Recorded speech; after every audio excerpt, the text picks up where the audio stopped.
Good day. This is your teacher, Sir Jun.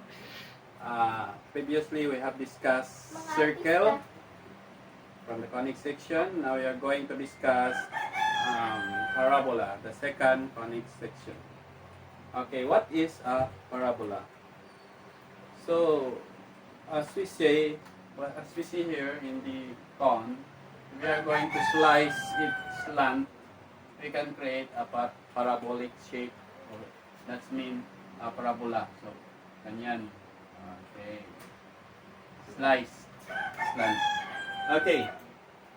Mathematically, if you are going to define parabola, it is the set of all points P such that its distances from F is the focus, and from L is the directrix, are the same. So, this means that if you are going to draw a parabola here from the coordinate which has a vertex 0 and 0, this is the x-axis and the y-axis. Okay, so the point P here is, for example, this is the point P and this is the focus.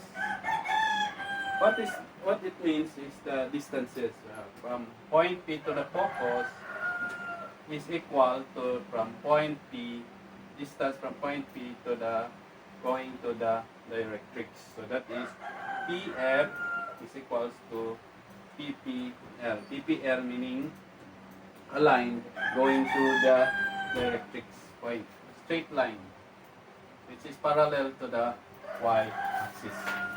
Okay, so if we are going to consider here we are going to create a right triangle, we can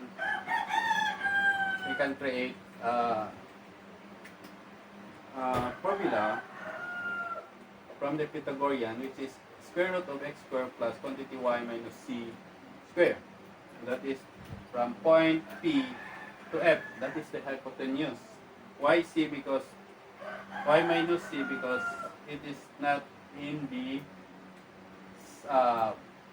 vertex. And the point P to PL here, we can create y minus quantity negative c, or just simply y plus c kasi double and negative. Okay, expanding this one, we are going to expand this one and remove the radical sign. We can have x squared plus, we are going to expand y minus quantity y minus c square. It will result to y squared minus 2cy plus c squared. Okay? And if we remove the radical sign here, so we are going to put the square here. Equal. So that is the square root of the square of y quantity y plus c. Okay, so this is it. So by expanding, this is x squared plus y squared minus 2cy plus c squared is equals to expand. We are going to expand this one, y squared plus 2cy plus c squared.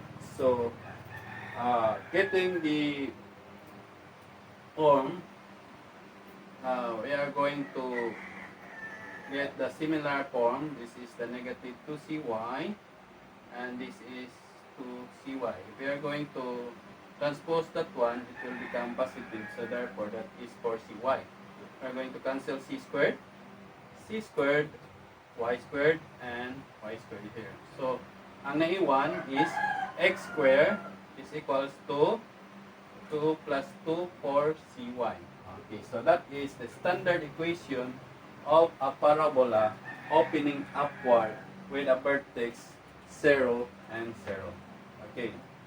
So, yung pinakita ko, yun lang ang opening upward. But we have 4 properties or standard equation of a parabola.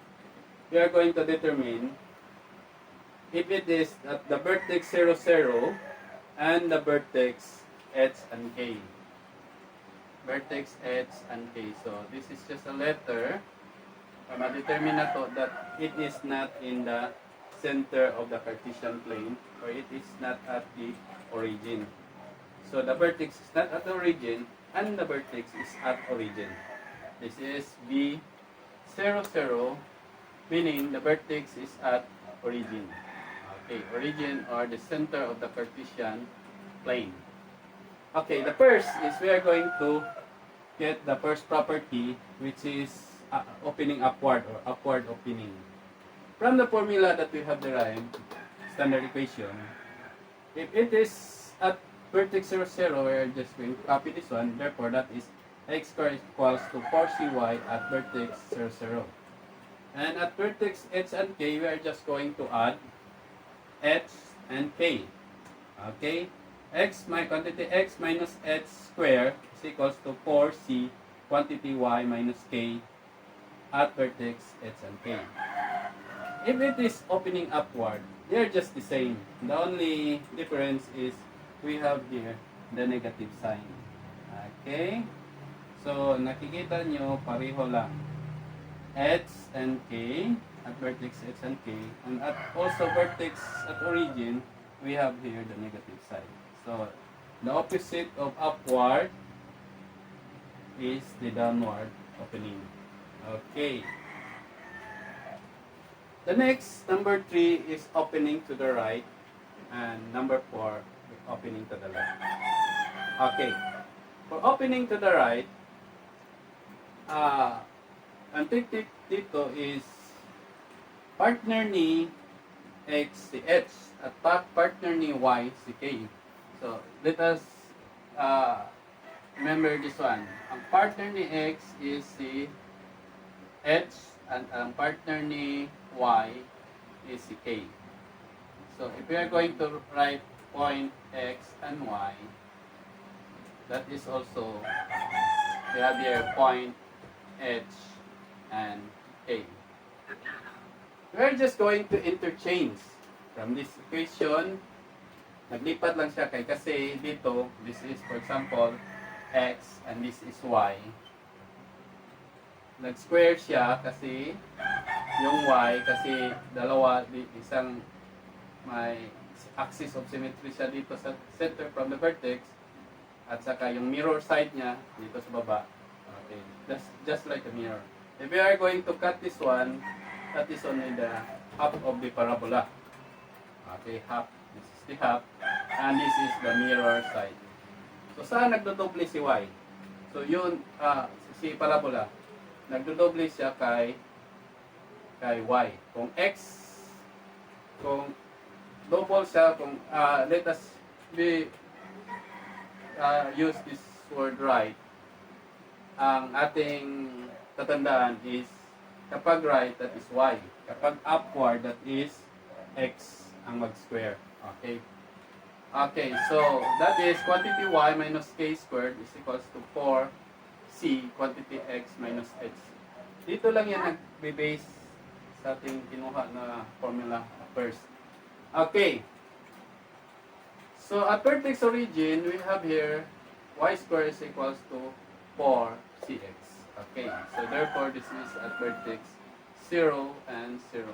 Okay. So to the left naman, opening to the left, the same formula. The only thing is we're just going to put negative sign to the negative 4c. We're just going to copy. For example, at origin, we have here y squared is equals to negative 4cx at origin, and we have here vertex 0, 0, and y squared, y minus k squared is equals to negative 4cx minus h. So this is at vertex h and k. Siguro hindi pa ninyo masyado maintindihan ito kasi we are just deriving the formula for the standard equation. But if we are going to give some example, maiintindihan na niyo ito.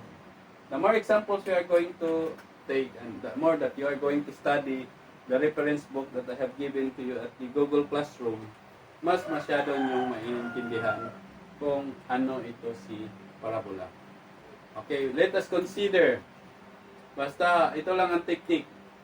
Kapag ang partner ni x is h, ang partner ni y is k.